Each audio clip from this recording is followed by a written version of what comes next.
I'm also being joined by Commander Bhushan Dewan. And Commander Dewan, again, when we talk about Maldives' relationship with India and this transgression that happened under Muizzu's government at the time of he was being elected, of trying to sway towards China, have there been lessons learned, and particularly with regards to the contrasting ideologies both China and India represent?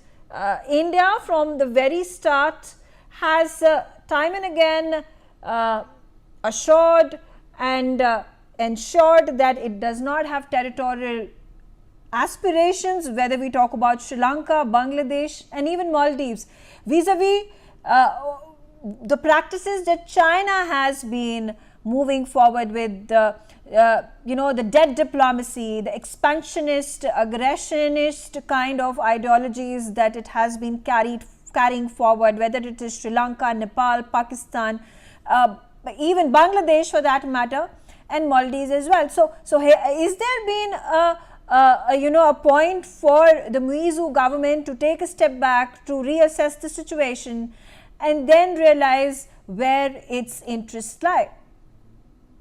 Totally, Meghna, I agree with this assessment of yours, but I just want to say that such remarriages which happen after a divorce, they last longer because each partner knows its respective strengths and weaknesses.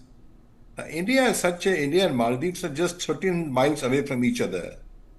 And now one of the things, for example, just a simple example, Prime Minister Modi has given them social housing projects for their defense personnel, Maldives Defense Force, and also vehicles over there. I mean, I'm sure every Maldivian president down knows that maintaining these vehicles, upgrading these houses, can China come to them? The sheer feasibility of China being helpful to Maldives. Forget about the debt diplomacy and not debt diplomacy, debt capture, the debt expansion of China. And you rightly said it that India has been an example of live and let live and true cooperation. And that is where we are accepted highly, whether it is African countries or Gulf countries, Middle East, Maldives, Sri Lanka. And of course, there are political compulsions. Potential president has different political tune to sing. And once he comes to chair, he has a different tune to sing. So I can see the relationship going forward very strongly because of geographical proximity, besides cultural proximity. Another very important aspect, tourism, we all know about it. You might be recalling that 15-20 years back, besides what Operation Cactus, respected ambassador mentioned, regarding the preventing coup, taking over a new regime through coup being, coming into power in Maldives. You know that many years back, Maldives have held their conference underwater. Why? They know with the warming of oceans in the world, Maldives is one of the earliest countries to be on hit list. Small country.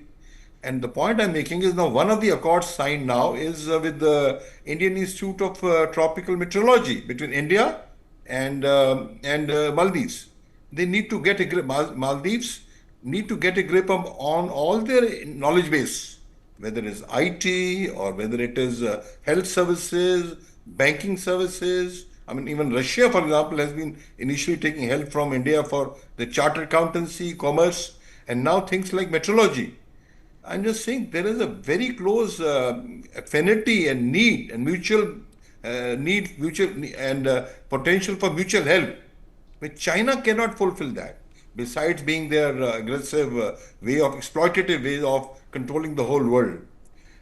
And one more thing. So in going forward, all in all, on all aspects, I can see this is a watershed moment. I feel this is a watershed moment from where lessons of the previous government, which was pro-India, and this government, which was anti-India. Now relations have stabilized, have normalized. Perhaps they'll go forward aggressively and forcefully to the best interests of the both countries and best interests of the region.